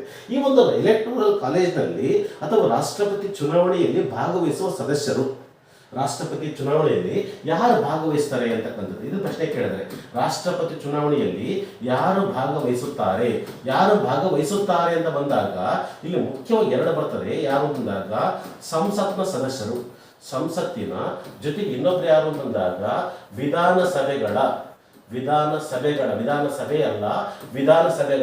ನಮ್ಮ ದೇಶದಲ್ಲಿರ್ತಕ್ಕಂಥ 30 ವಿಧಾನಸಭೆಗಳು 28+2 ಅಂತಕ್ಕಂಥದ್ದು. 28 ರಲ್ಲಿ 28 ರಾಜ್ಯಗಳು, 2 ಕೇಂದ್ರ ಪ್ರದೇಶದಲ್ಲಿರ್ತಕ್ಕಂತಹ ದೆಹಲಿ ಮತ್ತು ಪುದುಚೇರಿ ಸೇರ್ಕೊಂಡು ಒಟ್ಟು 30 ವಿಧಾನಸಭೆಗಳಿದಾವೆ. ಈ ಒಂದು 30 ವಿಧಾನಸಭೆಗಳ ಸದಸ್ಯರು, ನಂತರ ಸಂಸತ್ತಿನ ಅಂದ್ರೆ ಸಂಸತ್ತು ಅಂತ ಬಂದ್ರೆ ಯಾರು ಅಂತಂದಾಗ ಲೋಕಸಭೆ ಜೊತೆಗೆ ಇನ್ನೊಬ್ರು ಯಾರು ಅಂತಂದಾಗ ರಾಜ್ಯಸಭೆ. ಲೋಕಸಭೆ ರಾಜ್ಯಸಭೆ ಅಂದ್ರೆ ಸಂಸತ್ತಿನ ಮತ್ತು ವಿಧಾನಸಭೆಗಳ ಎಂತ ಸದಸ್ಯರು ಅಂತಂದಾಗ ಚುನಾಯಿತ ಸದಸ್ಯರು. ಪದ ಅರ್ಥ ಮಾಡ್ಕೊಡಲಿ. ಸಂಸತ್ತಿನ ಚುನಾಯಿತ ಸದಸ್ಯರು ಎಲ್ಲಿ ಭಾಗವಹಿಸ್ತಾರೆ ಅಂತಂದಾಗ ರಾಷ್ಟ್ರಪತಿ ಚುನಾವಣೆಯಲ್ಲಿ ಭಾಗವಹಿಸ್ತಾರೆ. ರಾಷ್ಟ್ರಪತಿ ಚುನಾವಣೆಯಲ್ಲಿ ಯಾರ್ಯಾರು ಭಾಗವಹಿಸಿದಾಗ ಅಂದ್ರೆ ಸಂಸತ್ತಿನ ಮತ್ತು ವಿಧಾನಸಭೆಗಳ ಚುನಾಯಿತ ಸದಸ್ಯರು. ಸಂಸತ್ತಿನ ಅಂತಂದ್ರೆ ಲೋಕಸಭೆಯ ಚುನಾಯಿತ ಸದಸ್ಯರು, ರಾಜ್ಯಸಭೆಯ ಚುನಾಯಿತ ಸದಸ್ಯರು, ವಿಧಾನಸಭೆಗಳ ಚುನಾಯಿತ ಸದಸ್ಯರು ಎಲ್ಲಿ ಭಾಗವಹಿಸ್ತಾರೆ ಅಂತಂದಾಗ ಈ ಒಂದು ರಾಷ್ಟ್ರಪತಿ ಚುನಾವಣೆಯಲ್ಲಿ ಭಾಗವಹಿಸ್ತಾರೆ. ಅದೇ ರೀತಿಯಾಗಿ ಈ ಒಂದು ರಾಷ್ಟ್ರಪತಿಗಳು ಅಂತಕ್ಕಂಥದ್ದು ಇಲ್ಲಿ ಚುನಾವಣೆಗೆ ಸ್ಪರ್ಧೆ ಮಾಡಬೇಕು ಅಂತಂದ್ರೆ ನೇರವಾಗಿ ಸ್ಪರ್ಧೆ ಮಾಡಲಿಕ್ಕೆ ಅವಕಾಶ ಇಲ್ಲ. ರಾಷ್ಟ್ರಪತಿ ಚುನಾವಣೆ ಸ್ಪರ್ಧೆ ಮಾಡಬೇಕು ಅಂತಂದ್ರೆ ಅಲ್ಲಿ ಸೂಚಕರು ಅಂತಕ್ಕಂಥ ಬೇಕು. ಅಂದ್ರೆ ಇವರು ರಾಷ್ಟ್ರಪತಿ ಆಗ್ಲಿ ಅಂತಂದು ಏನ್ ಮಾಡಬೇಕು, ಅವ್ರ ಹೆಸರನ್ನ ಏನ್ ಮಾಡಬೇಕು, ಸೂಚನೆ ಮಾಡಬೇಕು. ಅವರನ್ನ ಏನ್ ಕರೀ ನಾವು ಅಂದಾಗ ಸೂಚಕರು ಅಂತ ಕರಿತೀವಿ. ಇವರು ಆದ್ರೆ ಪರವಾಗಿಲ್ಲ ಅಂತಕ್ಕಂಥದ್ದು ಏನ್ ಮಾಡಬೇಕು ಅಂತಂದಾಗ ಅನುಮೋದನೆ ಮಾಡಬೇಕು. ಅವರನ್ನ ಅನುಮೋದಕರು ಅಂತ ಪದವನ್ನು ಬಳಕೆ ಮಾಡಿದ್ವಿ. ಎಷ್ಟು ಜನ ಸೂಚಕರು ಬೇಕು, ಎಷ್ಟು ಜನ ಅನುಮೋದಕರು ಬೇಕು. ರಾಷ್ಟ್ರಪತಿ ಚುನಾವಣೆಯಲ್ಲಿ ಎಷ್ಟು ಜನ ಸೂಚಕರು ಬೇಕು ಅಂತಂದ್ರೆ 50 ಜನ ಇವರ ಹೆಸರನ್ನ ಸೂಚಿಸಬೇಕು. ಅವ್ರನ್ನ ಸೂಚಕರು ಅಂತ ಕರಿತೀವಿ. ಕನಿಷ್ಠ 50 ಜನ. ಯಾರು ಬೇಕಾದ್ರೂ ಸ್ಪರ್ಧೆ ಮಾಡ್ಲಿಕ್ಕೆ ಅವಕಾಶ ಇಲ್ಲ, ಮೊದಲು ಹಂಗೆ ಇತ್ತು. ಆದರೆ 1977ರ ನಂತರ ಏನಿದ್ದಾಗ ರಾಷ್ಟ್ರಪತಿ ಚುನಾವಣೆಗೆ ಸಂಬಂಧಪಟ್ಟಂತೆ ಅನೇಕ ರೀತಿಯಾಗಿರ್ತಕ್ಕಂತಹ ತಿದ್ದುಪಡಿಗಳನ್ನು ಮಾಡಿ ಅದನ್ನ 50 ಜನ ಸೂಚಕರಂತ ಮಾಡಿದ್ವಿ ನಾವು. ಅಷ್ಟು 50 ಜನ ಸೂಚಕರಾದ ಮೇಲೆ 50 ಜನ ಏನು ಮಾಡಬೇಕು, ಇವರಿದ್ರೆ ಪರವಾಗಿಲ್ಲ ಅಂತ ಏನು ಮಾಡಬೇಕು, ಅನುಮೋದನೆ ಮಾಡಬೇಕು. ಈ ರೀತಿ 50 ಜನ ಸೂಚಕರು 50 ಜನರ ಅನುಮೋದಕರಿಂದ ಅನುಮೋದಿತಗೊಂಡಂತಹ ವ್ಯಕ್ತಿ ಚುನಾವಣೆಯಲ್ಲಿ ಸ್ಪರ್ಧೆ ಮಾಡಬೇಕು ಅಂತಂದ್ರೆ ಆತ RBI ನಲ್ಲಿ ಏನ್ ಮಾಡಬೇಕು ಅಂತಂದಾಗ ಠೇವಣಿ ಇಡಬೇಕು, ಡೆಪಾಸಿಟ್ ಮಾಡಬೇಕು. ಎಷ್ಟು ಹಣವನ್ನು ಠೇವಣಿ ರೂಪದಲ್ಲಿ ಇಡಬೇಕು ಅಂತಂದ್ರೆ 15,000 ರೂಪಾಯಿ ಹಣವನ್ನ ಆತ ಏನ್ ಮಾಡಬೇಕು, ಠೇವಣಿ ಇಡಬೇಕು. ಎಲ್ಲಿ ಅಂತಂದಾಗ RBI ನಲ್ಲಿ ಠೇವಣಿ ಇಡಬೇಕು. ಈ ರೀತಿಯಾಗಿ ಠೇವಣಿ ಇಟ್ಟಿರ್ತಕ್ಕಂತಹ ವ್ಯಕ್ತಿ ಅವರನ್ನ ರಾಷ್ಟ್ರಪತಿಯ ಚುನಾವಣೆ ಹೆಂಗ ಮಾಡ್ತೀವಿ ಅಂತಂದ್ರೆ ಇಲ್ಲಿ ಒಂದು ಪದ ಬಳಕೆ ಮಾಡಿದ್ದಾರೆ. ಈ ಒಂದು ರಾಷ್ಟ್ರಪತಿ ಚುನಾವಣಾ ವಿಧಾನವನ್ನ ಎಲ್ಲಿಂದ ತಗೊಂಡಿವಿ ಅಂತಂದ್ರೆ ಐರ್ಲೆಂಡ್ ತಗೊಂಡಿವಿ. ರಾಷ್ಟ್ರಪತಿ ಚುನಾವಣಾ ವಿಧಾನವನ್ನು ಎಲ್ಲಿಂದ ತಗೊಂಡಿವಿ ಅಂತಂದಾಗ ಐರ್ಲೆಂಡ್ ತಗೊಂಡಿವಿ ನಾವು. ಈ ಒಂದು ರಾಷ್ಟ್ರಪತಿ ಚುನಾವಣಾ ಒಂದು ಅಂಶಕ್ಕೆ ಸಂಬಂಧಪಟ್ಟಂತೆ ಐರ್ಲೆಂಡಿನ ಒಬ್ಬ ರಾಜನೀತಿ ತಜ್ಞ ಥಾಮಸ್ ಏರ್ ಅಂತಕ್ಕಂತಹ ವ್ಯಕ್ತಿ, ಪದ ಅರ್ಥ ಮಾಡ್ಕೊಡ್ರಿ. ಇಲ್ಲಿ ಯಾರು ಅಂತಂದಾಗ ಥಾಮಸ್ ಏರ್ ಅಂತಕ್ಕಂಥವ್ರು. ಇವನು ಯಾರು ಅಂತಂದಾಗ ಐರ್ಲೆಂಡಿನ ಒಬ್ಬ ರಾಜನೀತಿ ತಜ್ಞ. ಈತ ಏನ್ ಮಾಡಿದಾನೆ ಅಂತಂದಾಗ ಒಂದು ನಿಯಮ ರೂಪಿಸಿದಾನೆ. ರಾಷ್ಟ್ರಪತಿಯನ್ನು ಆಯ್ಕೆ ಮಾಡಬೇಕು ಅಂತಂದಾಗ ಏನು ಅಂತಂದಾಗ ಒಂದು ಪ್ರಾತಿನಿಧ್ಯ, ಎರಡನೇದ್ದು ಪ್ರಮಾಣವಾರು, ಇನ್ನೊಂದು ಯಾವುದು ಅಂತಂದಾಗ ವರ್ಗಾವಣೆಗೊಳ್ಳುವ ಮತದಾನದ ಮೂಲಕ. ಯಾವುದು ಅಂತಂದಾಗ ವರ್ಗಾವಣೆಗೊಳ್ಳುವ ಮತದಾನ ಮೂಲಕ ಏನ್ ಮಾಡಬೇಕು ಅಂತಂದಾಗ ರಾಷ್ಟ್ರಪತಿಯನ್ನು ಆಯ್ಕೆ ಮಾಡಬೇಕು. ಥಾಮಸ್ ಏರ್ ಮಾಡಿಸಿರ್ತಕ್ಕಂಥ ಒಂದನೇದ್ದು ಪ್ರಾತಿನಿಧ್ಯ, ಪ್ರಿಫರೆನ್ಸ್ ಕೊಡಬೇಕು. ಎರಡನೇದು ಪ್ರಮಾಣವಾದ, ಮೂರನೇದು ಏನಂದಾಗ ವರ್ಗಾವಣೆಗೊಳ್ಳುವ ಮತದಾನದ ಮೂಲಕ ಆಯ್ಕೆ ಮಾಡಬೇಕು ಅಂತ ನಿಯಮ ಇದೆ. ಒಂದನೇದು ಪ್ರಾತಿನಿಧ್ಯ ಅಂತ ಬಂದಾಗ ಎಕ್ಸಾಂಪಲ್ ಏನಂದಾಗ ಒಂದು 4 ಜನ ಎಲೆಕ್ಷನ್ ಕಂಡಿದ್ದಾರೆ. ABCD ಅಂತಕ್ಕಂಥ 4 ಜನ ಏನ್ ಮಾಡಿದ್ದಾರೆ, ಎಲೆಕ್ಷನ್ ಕಂಡಿದ್ದಾರೆ. ಈ 4 ಜನ ಎಲೆಕ್ಷನ್ ಕಂಡಾಗ ಅವ್ರಿಗೆ ಏನು ಅಂತಂದಾಗ ಯಾವುದೋ ವ್ಯಕ್ತಿಗಳು ವೋಟ್ ಮಾಡ್ತಾ ಇದ್ದಾರೆ. ಯಾರು ಅಂದಾಗ PQRS ಅಂತಕ್ಕಂಥ ವ್ಯಕ್ತಿಗಳು ಏನ್ ಮಾಡ್ತಾ ಇದ್ದಾರೆ, ವೋಟ್ ಮಾಡ್ತಾ ಇದ್ದಾರೆ. ಈ P ಅಂತಕ್ಕಂಥವ್ನು ವೋಟ್ ಮಾಡಬೇಕು ಅಂತಂದ್ರೆ ನೇರವಾಗಿ ಬಿಗೆ ವೋಟ್ ಮಾಡಬೇಕು ಅಂತಂದ್ರೆ ವೋಟ್ ಮಾಡಬೇಕು ಅಂತಂದ್ರೆ ಪ್ರಿಫರೆನ್ಸ್ ಕೊಡಬೇಕು. ಹೆಂಗ್ ಕೊಡಬೇಕು, ಬಿಗೆ 1 ಅಂತ ಆದ್ಯತೆ ಕೊಡಬೇಕು. ಏನು ಅಂತಂದಾಗ ಬಿಗೆ ಏನ್ ಕೊಡಬೇಕು ಅಂತಂದಾಗ ಅವನು 1 ಅಂತ ಆದ್ಯತೆ ಕೊಡಬೇಕು. ಅರ್ಥ ಆಯ್ತಾ? ಅಕಸ್ಮಾತ್ ಬಿ ನಂತರ ಯಾರಿಗೆ ಕೊಡ್ತೀವಿ ಪ್ರಿಫರೆನ್ಸ್ ಅಂತ ಕೇಳುತ್ತೆ. ಅವರು C-ಗೆ 2, ಇಲ್ಲಿ A-ಗೆ 3, D-ಗೆ 4, ಈ ತರ. ಅದೇ Q ವೋಟ್ ಹಾಕ್ಬೇಕು ಅಂತಂದ್ರೆ A-ಗೆ 1, ಇವನು 2, ಇದು 3, ಇದು 4. R ವೋಟ್ ಹಾಕ್ಬೇಕಾದ್ರೆ ಇಲ್ಲಿ 3, ಇಲ್ಲಿ 1, ಇಲ್ಲಿ 2, ಇಲ್ಲಿ 4, ಈ ತರ. S ವೋಟ್ ಹಾಕ್ಬೇಕು ಅಂತಂದ್ರೆ 1, 2, 3, 4 ಈ ತರ ಪ್ರಿಫರೆನ್ಸ್ ಅನ್ನ ಕೊಡಬೇಕು. ಅಂದ್ರೆ ಇಲ್ಲಿ ಪ್ರಾತಿನಿಧ್ಯವನ್ನು ಕೊಡಬೇಕು ಅಂತ ಅನಿಸುತ್ತೆ. ಈ ಥಾಮಸ್ ಏರ್ ಮಾಡಿಸಿರ್ತಕ್ಕಂಥ ರಾಷ್ಟ್ರಪತಿ ಚುನಾವಣೆಯಲ್ಲಿ ಯಾರು ಭಾಗವಹಿಸ್ತಾರೆ, MLA ವೋಟ್ ಹಾಕ್ಬೇಕು ಅಂದ್ರೆ ಹಿಂಗೆ ಹಾಕ್ಬೇಕು. ಅದೇ ಒಬ್ಬ MP ವೋಟ್ ಹಾಕ್ಬೇಕು ಅಂದ್ರೆ ಇದೇ ರೀತಿಯಾಗಿ ವೋಟ್ ಹಾಕ್ಬೇಕು. ಒಂದ್ ವೇಳೆ ಈ ತರ ವೋಟ್ ಹಾಕದೆ ಕೇವಲ ಒಬ್ಬ ವ್ಯಕ್ತಿ ವೋಟ್ ಹಾಕಿದರೆ ಅಂತಹ ವೋಟ್ ಅನ್ನ ಏನು ಅಂತಾಗ ಇನ್ವ್ಯಾಲಿಡ್ ಅಂದ್ರೆ ಅಸಿಂಧು ಅಂತ ಘೋಷಣೆ ಮಾಡಲಾಗುತ್ತೆ. ಅಂತಹ ವೋಟನ್ನ ಅಸಿಂಧು ಎಂದು ಘೋಷಣೆ ಮಾಡಲಾಗುತ್ತದೆ. ಇದು ಗೊತ್ತಿರಬೇಕು ನಮಗೆ. ಅರ್ಥ ಆಯ್ತಾ? ಈ ತರ ಥಾಮಸ್ ಏರ್ ಮಾಡಿರ್ತಕ್ಕಂಥ ಒಂದೇ. ಅದೇ ರೀತಿಯಾಗಿ ಪ್ರಮಾಣವಾರು ಅಂತ ಬರ್ತದೆ. ಏನು ಪ್ರಮಾಣವಾರು ಅಂತ ಬಂದಾಗ ಇಲ್ಲಿ ಒಬ್ಬ MLA, ಇಲ್ಲಿ ವೋಟ್ ಹಾಕ್ತಕ್ಕಂಥ ವ್ಯಕ್ತಿಗಳು ಯಾರು ಅಂತಂದಾಗ ಒಬ್ಬ MLAಗಳು ವೋಟ್ ಹಾಕ್ತಾರೆ, ಬಿಟ್ರೆ ಇನ್ನೊಬ್ಬರು ಯಾರು ಅಂತಂದಾಗ MP-ಗಳು ವೋಟ್ ಹಾಕ್ತಾರೆ. ಒಬ್ಬ MLA ಓಟಿನ ಮೊತ್ತ ಎಷ್ಟು ಅಂತಂದಾಗ ಒಬ್ಬ MLA ಓಟಿನ ಮೊತ್ತ ಅಂತಂದ್ರೆ ಆ ರಾಜ್ಯದ ಒಟ್ಟು ಮತದಾರರ ಸಂಖ್ಯೆ ಡಿವೈಡ್ ಬೈ ಆ ರಾಜ್ಯದ ಒಟ್ಟು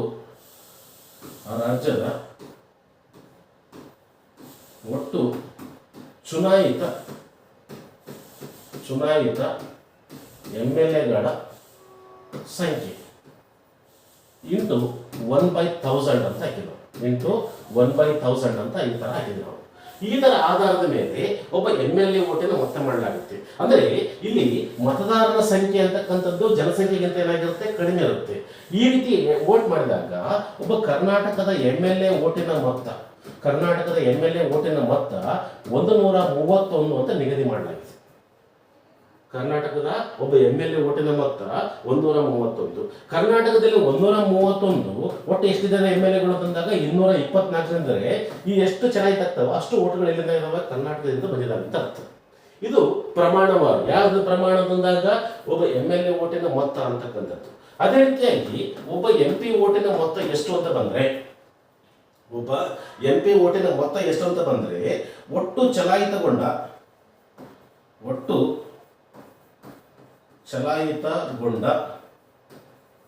ವಿಧಾನಸಭೆ ಸದಸ್ಯರ ಓಟಿನ ಮೊತ್ತ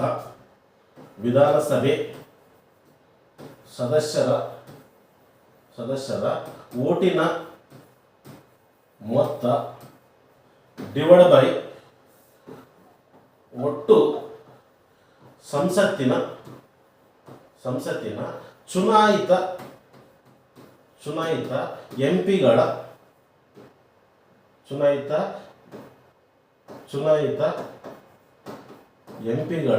ಸಂಖ್ಯೆ ಅಂತಕ್ಕಂಥ ಈ ತರ ಚುನಾಯಿತ ಎಂಪಿಗಳ ಸಂಖ್ಯೆ ಅಂತಂದ್ರೆ ಲೋಕಸಭೆಯಲ್ಲಿ 543, ರಾಜ್ಯಸಭೆಯಲ್ಲಿ 233, ಒಟ್ಟು 776 ಜನ ಎಂಪಿಗಳು ಇರ್ತಾರೆ.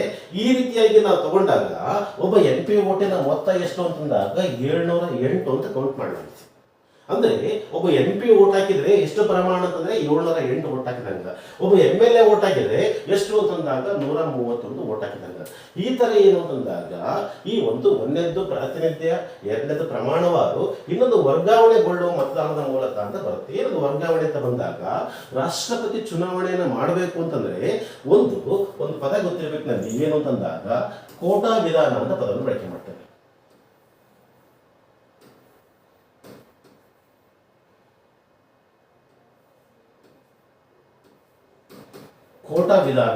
ಕೋಟಾ ವಿಧಾನದಿಂದಾಗ ಒಟ್ಟು ಚಲಾಯಿತ ಮತಗಳಲ್ಲಿ ಅರ್ಧಕ್ಕಿಂತ ಹೆಚ್ಚು ಓಟು ತಗೊಂಡಿದ್ರೆ ಮಾತ್ರ ಅವನು ಆಯ್ಕೆ ಆಗ. ಒಬ್ಬ ರಾಷ್ಟ್ರಪತಿ ಅಂತಕ್ಕಂಥವನು ಒಟ್ಟು ಚಲಾಯಿತ ಮತಗಳಲ್ಲಿ ಕನಿಷ್ಠ ಅರ್ಧಕ್ಕಿಂತ ಹೆಚ್ಚು ಓಟುಗಳು ತಗೊಂಡಿರಬೇಕು. ಹಂಗಿದ್ರೆ ಮಾತ್ರ ಏನ್ ಮಾಡಿದಂಗ ಆ ಚುನಾವಣೆಯಲ್ಲಿ ಏನ್ ಮಾಡಿದಂಗ ಗೆದ್ದಂಗೆ ಅಂತಕ್ಕಂಥ. ಎಕ್ಸಾಂಪಲ್ ಏನಂದಾಗ ನಾನು ಉದಾಹರಣೆ ಹೇಳ್ತಾ ಇದ್ದೀನಿ. ನಾನು ಸುಮಾರು ಎಷ್ಟು ಅಂತಂದ್ರೆ 1 ಲಕ್ಷ ಏನಾಗಿದ್ದಾವೆ ಅಂತಂದಾಗ ಓಟುಗಳು ಚಲಾವಣೆ ಆಗಿದೆ ಅಂತ ತಿಳ್ಕೊಂಡಿರ್ಬೇಕು. ಎಷ್ಟು 1 ಲಕ್ಷ ಓಟು ಚಲಾವಣೆ ಆಗಿದ್ದಾವೆ. 1 ಲಕ್ಷ ಓಟು ಚಲಾವಣೆ ಆಗಿದ್ದಾವೆ. ಇಲ್ಲಿ ಏನು ಅಂತಂದಾಗ ನಾವೇನ್ ಮಾಡ್ತೀವಿ, ಎ ಅಂತಕ್ಕಂಥವ್ನು ಏನ್ ಮಾಡಿದಾನೆ ಅಂತಂದಾಗ ಎ ಅಂತಕ್ಕಂಥ 40,000 ಓಟ್ ತಗೊಂಡಿದ್ದಾನೆ, ಬಿ ಅಂತಕ್ಕಂಥ 30,000 ಓಟ್ ತಗೊಂಡಿದ್ದಾನೆ, ನಂತರ ಸಿ ಅಂತಕ್ಕಂಥ 20,000 ಓಟ್ ತಗೊಂಡಿದ್ದಾನೆ, ಡಿ ಅಂತಕ್ಕಂಥ 10,000 ಓಟ್ ತಗೊಂಡಿದ್ದಾನೆ. ಬಟ್ ನಮ್ಮ ಪ್ರಕಾರ ಯಾರು ಗೆದ್ದಂಗೆ ಅಂತಂದ್ರೆ ಸಹಜವಾಗಿ ನಾವೆಲ್ಲರೂ ಯಾರು ಗೆದ್ದಂಗೆ ಅಂತ ಅರ್ಥ ಮಾಡ್ಕೊಂತೀವಿ, ಎ ಗೆದ್ದಂಗೆ ಅಂತ ಅರ್ಥ ಮಾಡ್ಕೊಂತೀವಿ. ಆದ್ರೆ ಕೋಟಾ ವಿಧಾನದ ಪ್ರಕಾರ ಎಷ್ಟು ತಗೋಬೇಕು ಅರ್ಧಕ್ಕಿಂತ ಹೆಚ್ಚು ಅಂತಂದ್ರೆ ಕನಿಷ್ಠ 50,000 ಓಟ್ ತಗೊಂಡಿದ್ರೆ ಮಾತ್ರ ಅವನು ಚುನಾವಣೆಯಲ್ಲಿ ಗೆದ್ದಂಗೆ. ಅಂದ್ರೆ ಇಲ್ಲೇನಾಗಿಲ್ಲ, 50,000 ಓಟು ಯಾರಿಗೆ ಬಂದಿಲ್ಲ. ಅವಾಗ ಏನ್ ಮಾಡ್ತಾರೆ ಅಂದಾಗ ಅತೀ ಕಡಿಮೆ ತೆಗೆದುಕೊಂಡಿರತಕ್ಕಂಥ ವ್ಯಕ್ತಿಯ ಓಟುಗಳನ್ನ ವರ್ಗ ಮಾಡ್ಕೊಂತಾರೆ. ಅಂದ್ರೆ ಅವನು ಕೊಟ್ಟಿರ್ತಕ್ಕಂಥ 1ನೇ ಪ್ರಿಫರೆನ್ಸ್ ಓಟ್ಗಳು ಅವ್ನು ನೇರವಾಗಿ ಬಿಟ್ಬಿಡ್ತಾರೆ. ಅವನು 2ನೇ ಪ್ರಿಫರೆನ್ಸ್ ಓಟ್ಗಳನ್ನ ಯಾರ್ಯಾರಿಗೆ ಕೊಟ್ಟಿದ್ದಾನೆ, ಎ ಕೊಟ್ಟಿದ್ದಾನೋ, ಬಿ ಕೊಟ್ಟಿದ್ದಾನೋ, ಸಿ ಕೊಟ್ಟಿದ್ದಾನೋ, ಅದೇ ರೀತಿಯಾಗಿ 3ನೇ ಪ್ರಿಫರೆನ್ಸ್ ಓಟ್ಗಳನ್ನ ಅಲ್ಲಿ ಅವಾಗ 2ನೇ ಪ್ರಿಫರೆನ್ಸ್ ಓಟ್ ಕೌಂಟ್ ಮಾಡಿದಾಗ ಯಾರ್ಯಾರು ಅರ್ಧಕ್ಕಿಂತ ಹೆಚ್ಚು ಬಂದರೆ ಅವನು ಆಯ್ಕೆ ಆದಂಗ. ಒಂದು ಅಲ್ಲಿ ಬಂದಂತ ಕೊಡ್ರಿ, ಅವಾಗ ಏನ್ ಮಾಡ್ತಾರೆ ಅಂದಾಗ ಆ ವ್ಯಕ್ತಿಯ 3ನೇ ಪ್ರಿಫರೆನ್ಸ್ ಓಟ್ಗಳು ಏನ್ ಮಾಡ್ತಾರೆ ಅಂತಂದಾಗ ಕೌಂಟ್ ಮಾಡ್ತಾರೆ. ಅಲ್ಲಿ ಅರ್ಧಕ್ಕಿಂತ ಹೆಚ್ಚು ಬಂದಿಲ್ಲ ಅಂತಂದಾಗ 4ನೇ ಪ್ರಿಫರೆನ್ಸ್ ಓಟ್ಗಳು ಏನ್ ಮಾಡ್ತಾರೆ ಕೌಂಟ್ ಮಾಡ್ತಾರೆ. ಈ ರೀತಿಯಾಗಿ ನಮ್ಮ ದೇಶದಲ್ಲಿ ಈ ವಿವಿಗಿರಿ ಅಂತಕ್ಕಂತಹ ವ್ಯಕ್ತಿಗಳು ಚುನಾವಣೆಯಲ್ಲಿ ಆಯ್ಕೆ ಆಗಬೇಕು ಅಂತಂದಾಗ 2ನೇ ಸುತ್ತಿನ ವರ್ಗಾವಣೆ ಮತದಲ್ಲಿ ಅವ್ರು ಆಯ್ಕೆ ಆಗಿದ್ರು. ಅದೇ ರೀತಿ ಆರ್ ವೆಂಕಟರಮಣ ಅಂತಕ್ಕಂಥವ್ರು ಚುನಾವಣೆ ಸ್ಪರ್ಧಿಸಿದಾಗ ಅವರು ಈ 3ನೇ ಸುತ್ತಿನ ವರ್ಗಾವಣೆಗೊಳ್ಳುವ ಮತದಾನದ ಮೂಲಕ ಅವರು ಆಯ್ಕೆ ಆಗಿದ್ರು. ಈ ರೀತಿಯಾಗಿ ನಮ್ಮ ದೇಶದ ರಾಷ್ಟ್ರಪತಿಯನ್ನ ಆಯ್ಕೆ ಮಾಡ್ತಿರೋದು ಕಂಡು ಬರ್ತಾ ಇದೆ. ಇಲ್ಲಿ ಏನೊಂದಾಗ ಥಾಮಸ್ ಏರ್ ಮಂಡಿಸಿರ್ತಕ್ಕಂತಹ ಪ್ರಾತಿನಿಧ್ಯ, ಪ್ರಮಾಣವಾರು ಮತ್ತು ವರ್ಗಾವಣೆಗೊಳ್ಳುವ ಮತದಾನದ ಮೂಲಕ ಆಯ್ಕೆ ಮಾಡ್ತಕ್ಕಂಥದ್ದು. ಸ್ವಲ್ಪ ನಿಮ್ಗೆ ಈ ತರಗತಿ ಇಷ್ಟ ಆಗಿದ್ರೆ ಒಂಚೂರು ಲೈಕ್ ಮಾಡಿ. ಏನಾದರೂ ಡೌಟ್ಸ್ ಬಂದರೆ ಅಥವಾ ಕ್ಲಾಸ್ ಚೆನ್ನಾಗಿದೆ ಅಂತ ಅನಿಸಿದರೆ ಅಥವಾ ಅಲ್ಲಿ ನಿಮಗೆ ಇಷ್ಟ ಇದ್ದರೆ ಎಸ್ ಅಂತ ನೋಡ್ರಿ. ಇಲ್ಲ ನನಗೆ ಇಷ್ಟ ಆಗ್ತಾ ಇಲ್ಲ ಅಥವಾ ಯಾವುದೋ ಟಾಪಿಕ್ ನನಗೆ ಅರ್ಥ ಆಗ್ತಾ ಇಲ್ಲ ಅದನ್ನು ಕಮೆಂಟ್ ಮೂಲಕ ಮಾಡಿದರೆ ನಾನೇನು ಮಾಡ್ತೀನಿ, ಅದಕ್ಕೆ ಸಂಬಂಧಪಟ್ಟಂತೆ ನಿಮಗೆ ಕ್ಲಾರಿಫಿಕೇಶನ್ ಕೊಡಲಿಕ್ಕೆ ಸ್ಟಾರ್ಟ್ ಮಾಡ್ತಿದ್ದೀನಿ. ಅರ್ಥ ಆಯ್ತಾ? ಆಮೇಲೆ ಇನ್ನು ಯಾರು ನಮ್ಮ ಕ್ಲಾಸನ್ನು ಸಬ್ಸ್ಕ್ರೈಬ್ ಮಾಡಿಲ್ಲ ಅವ್ರು ಏನು ಮಾಡ್ರಿ, ನಮ್ಮ ಚಾನಲನ್ನು ಸಬ್ಸ್ಕ್ರೈಬ್ ಮಾಡಿ ಅಂತ ತಿಳಿಸ್ತಾ ಇದ್ದೀನಿ. ಆಯ್ತಾ? ಇದು ಒಂದು ಯಾವುದು ಅಂದಾಗ ಚುನಾವಣೆ ಅಂತಕ್ಕಂಥದ್ದು ಆಯ್ತು. ಚುನಾವಣೆ ಅಂತಕ್ಕಂಥದ್ದು ಅದಾದ ಕೂಡಲೇ ನೆಕ್ಸ್ಟ್ ಈ 56ನೇ ವಿಧಿ ಅಂತಕ್ಕಂಥದ್ದು ರಾಷ್ಟ್ರಪತಿಗಳ ಅಧಿಕಾರಾವಧಿ ಅಂತಕ್ಕಂಥದ್ದು. ರಾಷ್ಟ್ರಪತಿಗಳ ಅಧಿಕಾರಾವಧಿ ಸಹಜವಾಗಿ ಎಷ್ಟಿರುತ್ತೆ ಅಂದಾಗ 5 ವರ್ಷ. ರಾಷ್ಟ್ರಪತಿಗಳ ಅಧಿಕಾರಾವಧಿ ಎಷ್ಟು ಅಂತಂದಾಗ 5 ವರ್ಷ. ಎಲ್ಲಿಂದ ಅಂದಾಗ ಪ್ರಮಾಣ ವಚನ ಸ್ವೀಕರಿಸಿದ್ರಿಂದ 5 ವರ್ಷ. ಪ್ರಮಾಣ ವಚನ ಸ್ವೀಕರಿಸಿದ್ರಿಂದ 5 ವರ್ಷ. ಅದಲ್ಲದೆ 5 ವರ್ಷ ಮುಗಿದರೂ ಸಹ ಉತ್ತರಾಧಿಕಾರಿ ಆಯ್ಕೆಯಾಗುವವರೆಗೆ ಅಧಿಕಾರದಲ್ಲಿ ಮುಂದುವರಿಯತಕ್ಕಂಥ ನಿಯಮ ಇದೆ.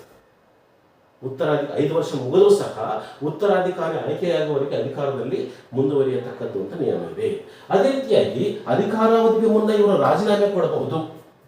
ರಾಷ್ಟ್ರಪತಿಗಳು ಅಧಿಕಾರಾವಧಿಗೆ ಮುನ್ನ ರಾಜೀನಾಮೆ ಕೊಡಬಹುದು. ರಾಜೀನಾಮೆಯನ್ನು ಯಾರಿಗೆ ಕೊಡಬೇಕು ಅಂತಂದ್ರೆ, ಯಾರಿಗೆ ಕೊಡಬೇಕು ರಾಷ್ಟ್ರಪತಿಗಳು ಅಂತ ಬಂದಾಗ ರಾಜೀನಾಮೆಯನ್ನ ಉಪರಾಷ್ಟ್ರಪತಿ ಕೊಡಬೇಕು. ಲಿಖಿತ ಪತ್ರದ ಮೂಲಕ ಉಪರಾಷ್ಟ್ರಪತಿಗಳಿಗೆ ರಾಜೀನಾಮೆಯನ್ನ ಕೊಡತಕ್ಕದ್ದು.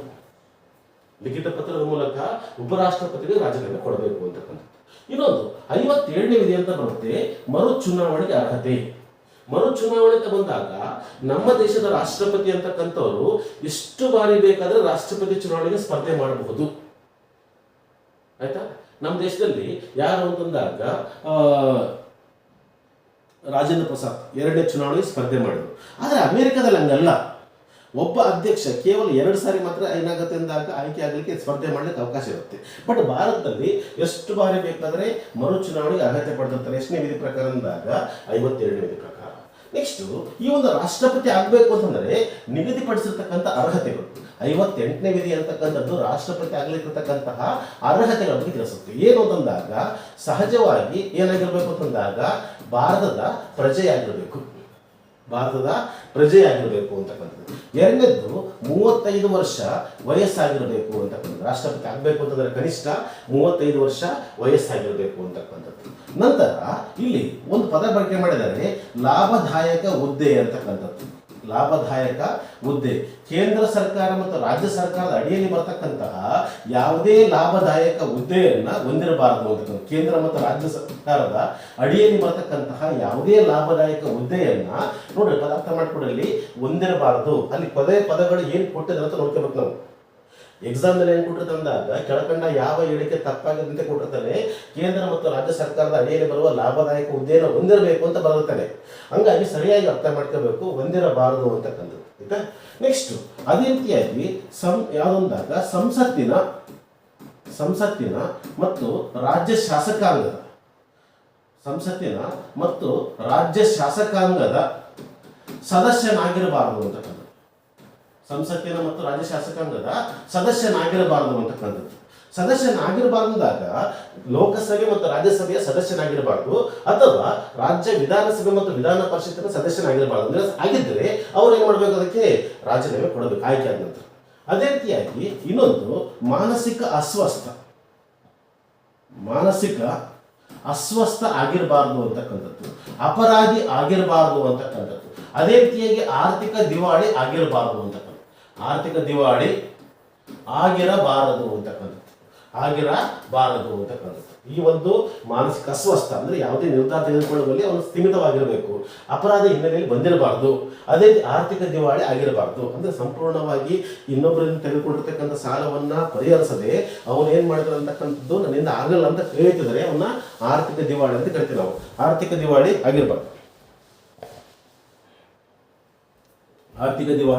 ಆಗಿರಬಾರ್ದು ಅಂತಕ್ಕಂಥದ್ದು. ಆಯ್ತಾ? ನೆಕ್ಸ್ಟ್ ಇನ್ನೊಂದು ಏನು ಅಂದಾಗ ಲೋಕಸಭೆ ಸದಸ್ಯನಾಗಲು, ಈ ಪದ ಅರ್ಥ ಮಾಡ್ಕೊಡ್ರಿ, ಲೋಕಸಭೆ ಸದಸ್ಯನಾಗಲು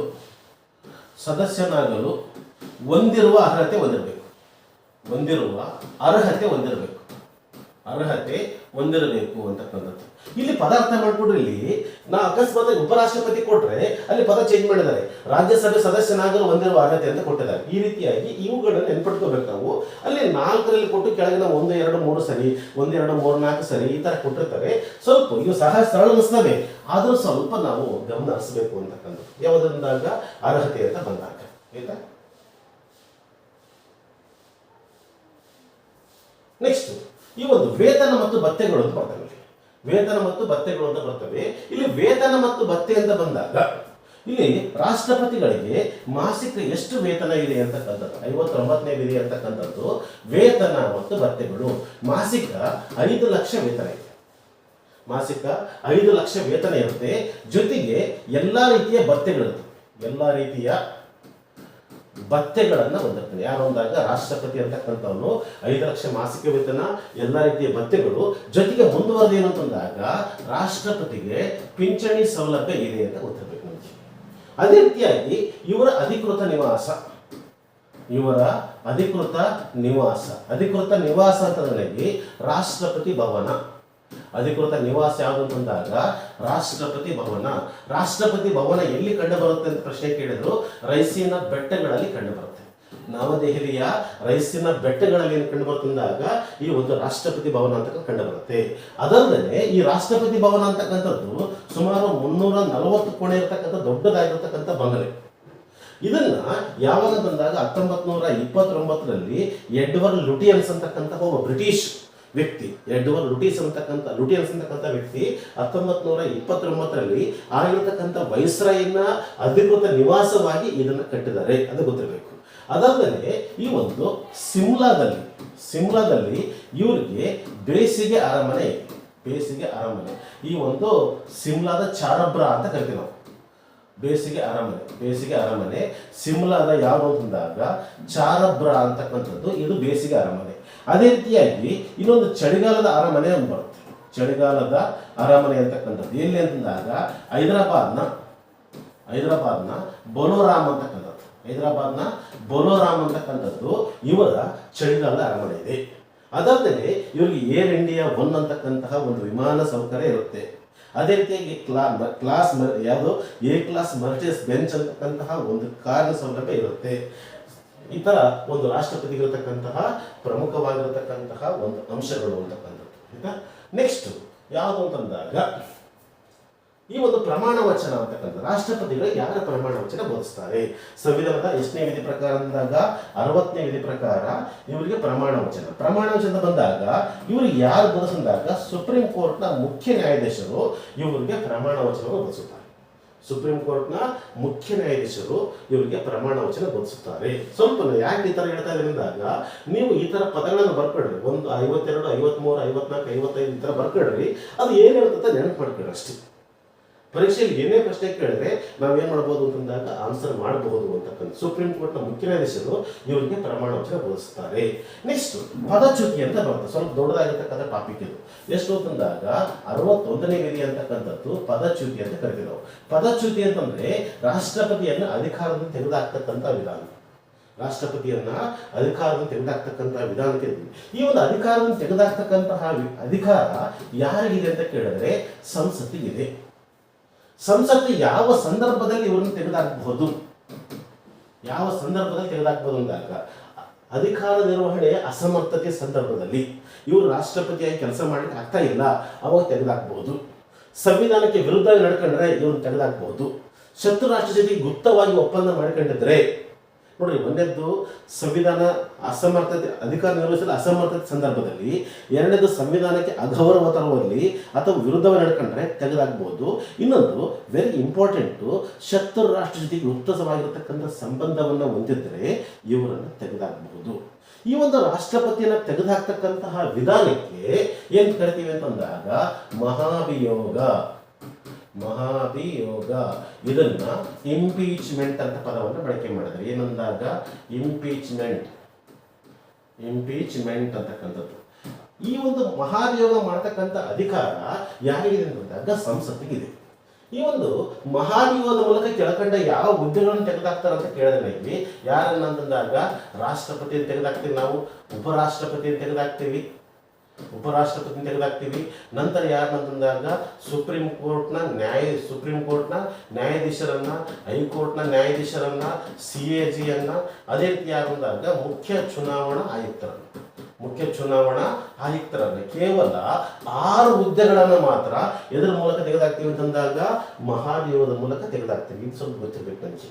ಈ ಒಂದು ಸಂಸತ್ತು ಅಂತಕ್ಕಂಥದ್ದು ಮಹಾಭಿಯೋಗ ತೆಗೆದುಹಾಕಬೇಕು ಅಂತಂದ್ರೆ ಮೊದಲನೇದು ಸಂಸತ್ತಲ್ಲಿ ಬರ್ತಕ್ಕಂಥ ಸದನಗಳು 2 ಬರ್ತವೆ. ಒಂದು ಯಾವುದು ಅಂತಂದಾಗ ಒಂದು ಲೋಕಸಭೆ, ಇನ್ನೊಂದು ರಾಜ್ಯಸಭೆ. ಈ ಒಂದು ಲೋಕಸಭೆ ಅಂತಕ್ಕಂಥದ್ದು ಈ ಒಂದು ರಾಷ್ಟ್ರಪತಿ ವಿರುದ್ಧ ತೆಗೆದುಹಾಕಬೇಕು ಅಂತಂದ್ರೆ ಏನ್ ಮಾಡಬೇಕು ಅಂತಂದಾಗ ದೋಷಾರೋಪಣೆ ಮಾಡಬೇಕು. ತಪ್ಪು ಮಾಡಿದ್ದಾರೆ ಎಂದು ಆರೋಪ ಮಾಡಬೇಕು ಅಂತಂದ್ರೆ ಕನಿಷ್ಠ 1/4 ಸದಸ್ಯರು ಏನ್ ಮಾಡಬೇಕು, ಅದಕ್ಕೆ ಒಪ್ಪಿಗೆ ಕೊಡಬೇಕು. 1/4 ಸದಸ್ಯರು, ಲೋಕಸಭೆಯ 1/4 ಸದಸ್ಯರು 543ರಲ್ಲಿ 1/4 ಸದಸ್ಯರು ಒಪ್ಪಿಕೊಳ್ಬೇಕು. ಅವಾಗ ಈ ಒಪ್ಪಿಗೆ ಪತ್ರ ತಗೊಂಡು ಯಾರ ತಂದಾಗ ಈ ಒಂದು ಸ್ಪೀಕರ್ಗೆ ಏನು ಮಾಡಬೇಕು, ಮನವಿಯನ್ನು ಕೊಡಬೇಕು. ಸ್ಪೀಕರ್ ಅಂತಕ್ಕಂಥವ್ರು ರಾಷ್ಟ್ರಪತಿ ಕೇಳ್ತಾನೆ. 14 ದಿನಗಳೊಳಗೆ ಯಾವುದೇ ರಾಷ್ಟ್ರಪತಿ ಸ್ಪಷ್ಟೀಕರಣ ಕೊಡದೇ ಇದ್ದರೆ ಅವಾಗ ಏನಾಗುತ್ತೆ, 14 ದಿನದ ನಂತರ ಲೋಕಸಭೆಯಲ್ಲಿ ಏನಾಗುತ್ತೆ, ಇವರ ವಿರುದ್ಧ ದೋಷಾರೋಪಣೆ ಸಾಬೀತಾಗುತ್ತೆ. 2/3 ಮೆಜಾರಿಟಿ ಬಂದ್ಬಿಟ್ರೆ ಅವಾಗ ಏನ್ ಮಾಡಿದಂಗ ರಾಷ್ಟ್ರಪತಿ ವಿರುದ್ಧ ದೋಷಾರೋಪಣೆ ಸಾಬೀತಾಗುತ್ತೆ. ಎಲ್ಲಿ ಅಂತಂದಾಗ ಲೋಕಸಭೆಯಲ್ಲಿ ಪಾಸ್ ಆಗಿದೆ. ಎಲ್ಲಿ ಕಳಿಸ್ಬೇಕಾದ್ರೆ ನಾವು ರಾಷ್ಟ್ರಪತಿ ಕಳಿಸ್ತೇವೆ, ಈ ಒಂದು ರಾಜ್ಯಸಭೆ ಕಳಿಸ್ತೀವಿ. ರಾಜ್ಯಸಭೆ ಅಂತಕ್ಕಂಥದಕ್ಕೆ ಒಪ್ಪಿಗೆ ಕೊಟ್ಟರೆ ದೋಷಾರೋಪಣೆ ಸಾಬೀತಾಗಲ್ಲ. ಒಂದೇ ಒಪ್ಪಿಗೆ ಕೊಟ್ಟಿಲ್ಲ ಅಂತಂದ್ರೆ ಅವಾಗ ಏನಾಗುತ್ತೆ, ಮತ್ತೆ ರಾಷ್ಟ್ರಪತಿ ಸೇಫ್. ಅವಾಗ ರಾಜ್ಯಸಭೆ ಅಂತಕ್ಕಂಥದ್ದು ಒಪ್ಪಿಗೆ ಕೊಟ್ಬಿಡ್ತೀವಿ ಸಹ. ಅವಾಗ ಏನಂದಾಗ ರಾಷ್ಟ್ರಪತಿ ವಿರುದ್ಧ ಏನ್ ಮಾಡಿದಂಗ ನಾವು ಮಹಾಭಿಯೋಗ ಮಾಡಿದಂಗೆ. ಇದುವರೆಗೆ ಎಷ್ಟು ಜನ ರಾಷ್ಟ್ರಪತಿ ತೆಗೆದಾಕ್ತೀವಿ ಅಂತಂದ್ರೆ ಇವತ್ತಿನವರೆಗೆ ಯಾವುದೇ ಒಬ್ಬ ರಾಷ್ಟ್ರಪತಿಯನ್ನ ಮಹಾಭಿಯೋಗದ ಮೂಲಕ ನಮ್ಮ ದೇಶದಲ್ಲಿ ಏನ್ ಮಾಡಿಲ್ಲ, ತೆಗೆದುಹಾಕಿಲ್ಲ ಅಂತ ಗೊತ್ತಿರಬೇಕು. ಆಯ್ತಾ? ಇಷ್ಟು ಕೊನೆಯದು ಯಾವುದು ಅಂತಂದಾಗ 62ನೇ ವಿಧಿ ಅಂತಕ್ಕಂಥದ್ದು. 62ನೇ ವಿಧಿ ಅಂತಕ್ಕಂಥದ್ದು ಆಕಸ್ಮಿಕ ಸ್ಥಾನ ಖಾಲಿ. ಆಕಸ್ಮಿಕ ಸ್ಥಾನ ಖಾಲಿ ಅಂತಕ್ಕಂಥದ್ದು. ಏನು ಆಕಸ್ಮಿಕ ಸ್ಥಾನ ಖಾಲಿ ಅಂತಂದ್ರೆ, ಒಂದನೇದು ದೀರ್ಘಕಾಲಿಕ ರಜೆ. ಯಾರಾಗ ಆಕಸ್ಮಿಕ ದೀರ್ಘಕಾಲಿಕ ರಜೆ ಹೋದಾಗ ಇದು ಸ್ಥಾನ ಯಾರು ಮಾಡಬೇಕು ಅಂದಾಗ ಉಪರಾಷ್ಟ್ರಪತಿ ಏನ್ ಮಾಡ್ತಾರ, ಈ ಸ್ಥಾನ ತುಂಬ್ತಾರೆ. ಎರಡನೇದು ರಾಜೀನಾಮೆ ನೀಡಬಹುದು. ರಾಷ್ಟ್ರಪತಿಗಳು ರಾಜೀನಾಮೆ ನೀಡಿದಾಗ 6 ತಿಂಗಳ ಒಳಗೆ ಯಾರು ಅಂದಾಗ ಹೊಸ ರಾಷ್ಟ್ರಪತಿ ಆಯ್ಕೆ ಮಾಡಬೇಕು. ಅಲ್ಲಿವರೆಗೆ ಏನಂತಾಗ ಉಪರಾಷ್ಟ್ರಪತಿ ಹಂಗಾಮಿ ರಾಷ್ಟ್ರಪತಿ ಆಗಿರ್ತಾರೆ. ಮೂರನೇದು ಮರಣಪಟ್ಟರೆ ಆಕಸ್ಮಿಕ ಸ್ಥಾನ, ಅವಾಗ ಹಂಗಾಮಿ ರಾಷ್ಟ್ರಪತಿ ಯಾರು ಅಂತಂದಾಗ ಉಪರಾಷ್ಟ್ರಪತಿ ಅಂತಕ್ಕಂಥವ್ರು ಹಂಗಾಮಿ ರಾಷ್ಟ್ರಪತಿ ಆಗ್ತಾರೆ. ಇಷ್ಟು. ಕೊನೆಯದೊಂದು ಯಾವುದು ಅಂತಂದಾಗ ಸಂವಿಧಾನದ 361ನೇ ವಿಧಿ. ಇದು ಒಂದು ರಕ್ಷಣೆ ಮತ್ತು ವಿನಾಯಿತಿಗಳು ತಿಳಿಸುತ್ತೆ. ರಕ್ಷಣೆ ಮತ್ತು ವಿನಾಯಿತಿಗಳು. ರಕ್ಷಣೆ ಮತ್ತು ವಿನಾಯಿತಿ ಅಂತ ಬಂದಾಗ ರಾಷ್ಟ್ರಪತಿ ಚಲಾಯಿಸಿರ್ತಕ್ಕಂಥ ಅಧಿಕಾರಗಳನ್ನ ಯಾವುದೇ ನ್ಯಾಯಾಲಯದಲ್ಲಿ ನೋಡ್ರಿ, ಯಾವುದೇ ನ್ಯಾಯಾಲಯದಲ್ಲಿ ಏನ್ ಮಾಡಕ್ ಬರಂಗಿಲ್ಲ, ಪ್ರಶ್ನಿಸುವಂತಿಲ್ಲ. ನೋಡ್ರಿ, ರಾಷ್ಟ್ರಪತಿ ಚಲಾಯಿಸ್ತಕ್ಕಂಥ ಅಧಿಕಾರಗಳನ್ನ ಯಾವುದೇ ನ್ಯಾಯಾಲಯದಲ್ಲಿ ಪ್ರಶ್ನಿಸುವಂತಿಲ್ಲ. ಇದು ಎರಡನೇದು ಏನಂದಾಗ ಇವರ ವಿರುದ್ಧ ರಾಷ್ಟ್ರಪತಿಗಳ ವಿರುದ್ಧ ಏನ್ ಮಾಡಂಗಿಲ್ಲ, ಯಾವುದೇ ಮೊಕದ್ದಮೆ ಹೂಡುವಂತಿಲ್ಲ, ಇವರನ್ನ ಬಂಧಿಸುವಂತಿಲ್ಲ. ಒಂದೇದೇನೊಂದಾಗ ಮೊಕದ್ದಮೆ ಹೂಡುವಂತಿಲ್ಲ, ಇವರನ್ನ ಏನ್ ಮಾಡಂಗಿಲ್ಲ, ಬಂಧನ ಮಾಡುವಂತಿಲ್ಲ. ಯಾವ ಸಂದರ್ಭದಲ್ಲಿ, ಅಧಿಕಾರದಲ್ಲಿ ಇವರ ವಿರುದ್ಧ ಯಾವುದೇ ಮೊಕದ್ದಮೆ ಹೂಡುವಂತಿಲ್ಲ ಮತ್ತು ಇವರನ್ನ ಬಂಧಿಸುವಂತಿಲ್ಲ ಅಂತ. ಇದು ರಾಷ್ಟ್ರಪತಿ ಬಗ್ಗಿರತಕ್ಕಂತಹ ಒಂದು ಚಿಕ್ಕದಾಗಿರತಕ್ಕಂಥ ಮಾಹಿತಿ. ನೆಕ್ಸ್ಟ್ ಕ್ಲಾಸ್ನಲ್ಲಿ ರಾಷ್ಟ್ರಪತಿಗಳ ಅಧಿಕಾರ ಮತ್ತು ಕಾರ್ಯಗಳ ಬಗ್ಗೆ ಚರ್ಚೆ ಮಾಡೋಣ. ಧನ್ಯವಾದಗಳು.